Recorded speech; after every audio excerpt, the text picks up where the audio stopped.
ma'am. Okay, so let's go to the risk factors and mitigation of these risk factors, which is sort of a primary prevention. I think, our sustainable development goals say that, we should prevent some morbidities, we should have a healthy life, we should have, health goals are there. But if you look at ROP, this is a condition that is actually promoting blindness. Everything that is happening in these babies is leading towards blindness. So we know that, it's sort of an iatrogenic disease, because we know it's not an ancient disease, it's not a naturally occurring disease.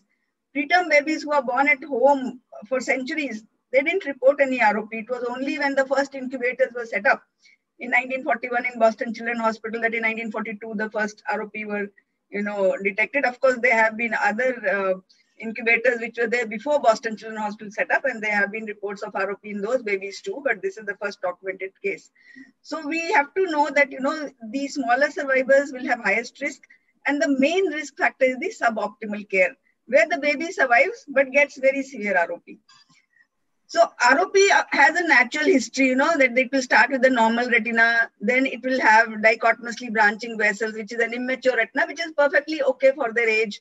And then slowly, these vessels will branch further and grow further. So that is natural.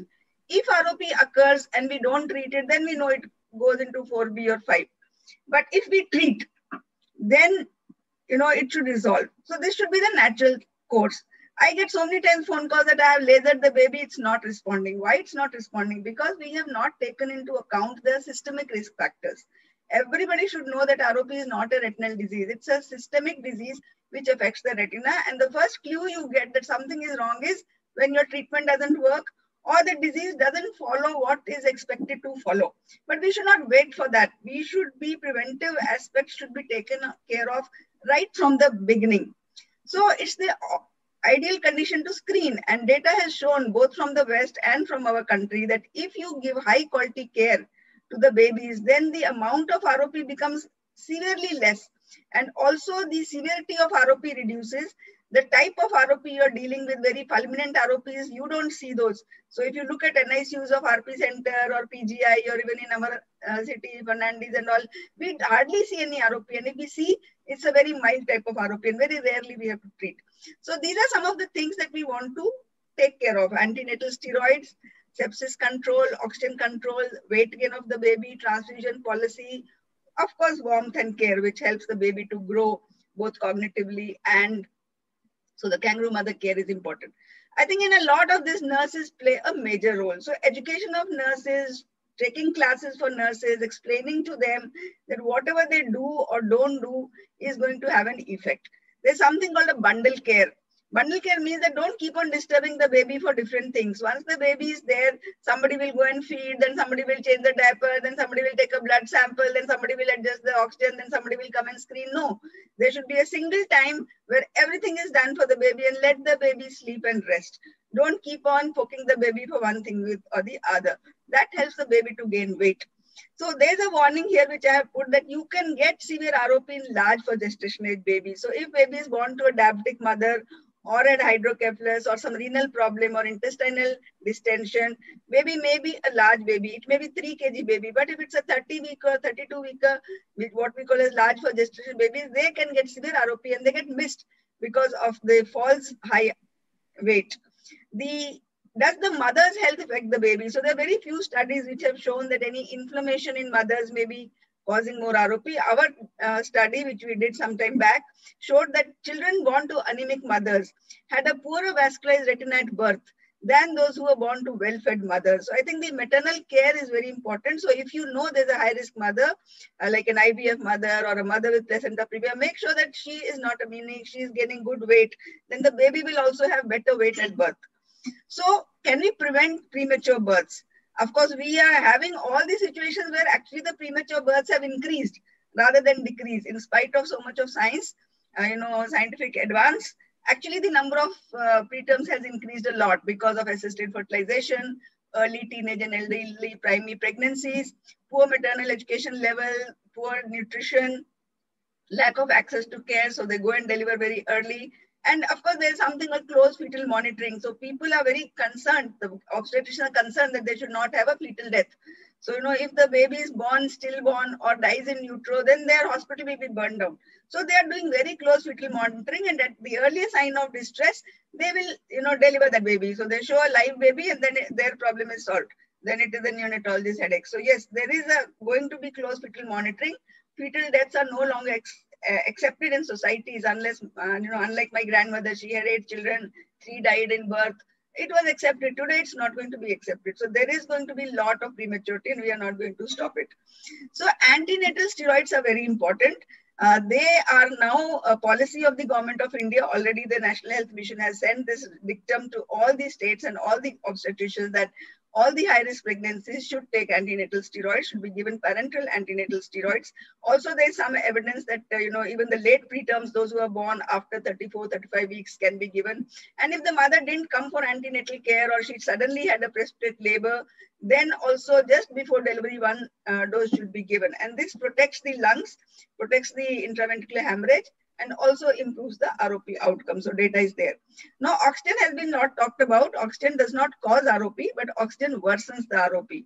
So it is very important to know what are the oxygen management things. One of the things which again Government of India policy is there, what is called as in utero transfer. So if you know that patient is at high risk and going to deliver, it's good to transfer the baby to a neonatal center where neonatal care is available if it is possible. The first golden hour is very important. How the oxygen is monitored in the first hour. I'm not going to go into details, but just to say the practice is as soon as the baby is born, it's a high-risk baby, they will just poke oxygen into its body, whether it needs or it doesn't need. So a normal baby can have, 70% saturation, 80% saturation was 7-10 minutes. That is natural for it. You don't have to force it into oxygen. So guidelines are there. How many minutes of how much saturation is allowed, and only after certain guideline you give oxygen. Otherwise, you don't give oxygen. And also that is to be given as a blended oxygen. Then you can start with non-invasive therapies, CPAP. So don't push oxygen that much. So again, I'm not going to go to all the details. There's a lot of data, a lot of studies, a lot of controversy. What should be the oxygen saturation? So in general, the meta-analysis study NEOPROM showed that 91 to 95% is good, both for survival and not an increase in the disability like cerebral palsy and things like that. So in my center, whenever I go to an NICU, I talk to the neonatologist and the nurse and make sure that the pulse oximeter reading is not crossing 95. And more importantly, it should not fluctuate. So watch the baby. If it is fluctuating, it's going to 60, then 80, then 95. So that's not good. That's not good. So it should be at a very steady pace. So obviously you need a lot of nurses to do that. The challenges in our country is that we don't have enough pulse oximeters. There will be 2 pulse oximeters and 20 babies. So it will be put on the VIP baby or the sickest baby. Blenders with air are not available. They're very expensive. So fortunately, a couple of people in the country are now trying to make the blenders in India. And hand washing and asepsis techniques and antibiotic abuse. So what people think is that because baby is high risk, let us push imipenem, let us push high-end antibiotics, then it will not get sepsis. So this is a very bad policy. It leads to a lot of morbidity in the baby. So, proper antibiotic policy should be there. And the NNF is, pushing for antibiotic heroes nowadays. So weight gain is other thing. The moment you see a baby who's very tiny, in spite of 2, 3, 4 weeks, you know that this is at a high risk. Sometimes they'll keep on coming from certain centers where they put the baby on IV saline for days together and don't start the feeding because they are concerned of NEC. So it's very important that breast milk should be given right immediately after birth, every 2 hours, and supplement feeds can be given. And asepsis is very critical while giving these feeds. If the baby gains weight, then its ROP will also be very less. The lungs have a direct impact on the eyes.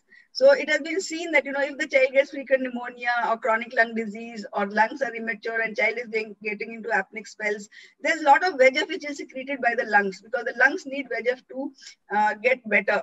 And so this goes into the eye and worsens the ROP. So there are a lot of steps to be taken throughout the care of the baby. And even when you are screening or you are doing the laser, make sure that, the lungs have been taken care of. You have a dialogue with the pediatrician and the parents that, child's nose is blocked. You need to keep it clean.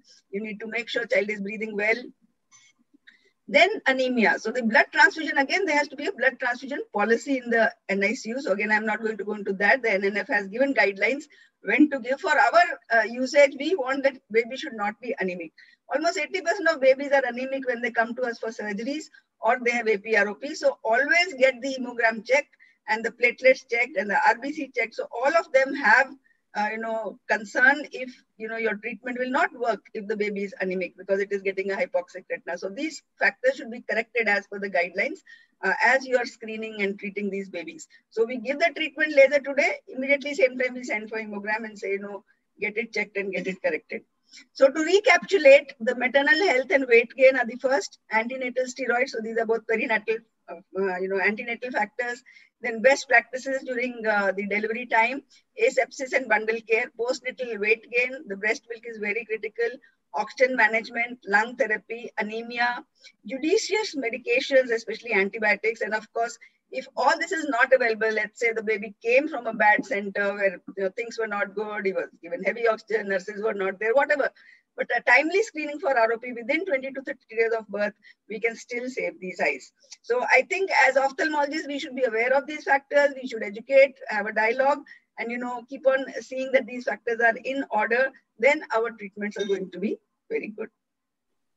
So coming to some of the questions about the risk factors, yes, the babies who are not treated well with all these factors, they will get more severe APROP.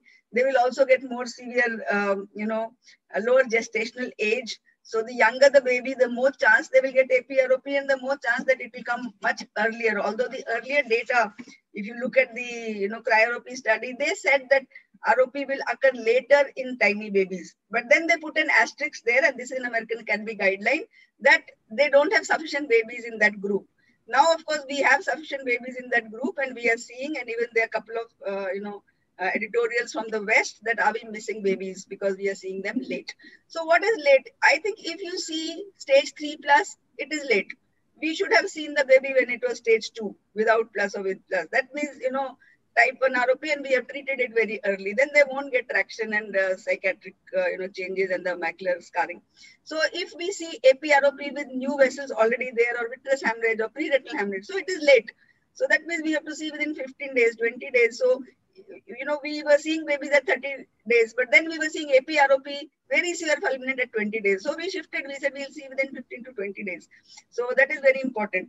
Then if there is an avascular periphery in a full-term baby, it's very important to know how to differentiate FEVR retina from ROP retina. There's a whole talk on that, but briefly, an ROP retina always shows growth. It may show haywire growth, it may show normal growth, but the vessel will always attempt to reach the periphery. They will dichotomously branch, or even if they get a new vessel, they'll always be attempt to improve the vascularization. And mostly, if it has not been given anti-VEGF, it will get vascularized. Even in stage 4B, it will get vascularized. Whereas in FEVR, there's an arrest. The vessels will just be there. You keep on screening day after week, nothing is happening. They are just there. They are not growing forward. They may get into new vessels, they may get into traction, but everything is happening at the place where you found the vessels on your first visit. So this is very important to differentiate. Of course, there are other differentiating features, but this is an important differentiating feature. So same thing for Roper. So Roper is where you get FEVR-like disease, but the baby is preterm. So there's nothing stopping a preterm baby from getting FEVR if it has the genetic markers. So again, that will be one of the clues. And of course, they will have very severe fulminant disease. And even if you treat with laser, it will come back. After laser, usually disease doesn't come back unless you have given anti-VEGF. But here, even in spite of laser, it will start coming back. Also, this will happen in eyes which have persistent fetal vasculature. So this we have known. It has been published in one study. I wish we had collected the data and published, but we know this from our clinical thing that if there's a persistent fetal vasculature, that eye will get stage 5. Otherwise, eye will remain in stage 4A. So if you are lasering somebody and there is a persistent fetal vasculature, think that this eye might go into surgery. And I think the perinatal systemic therapy I already said.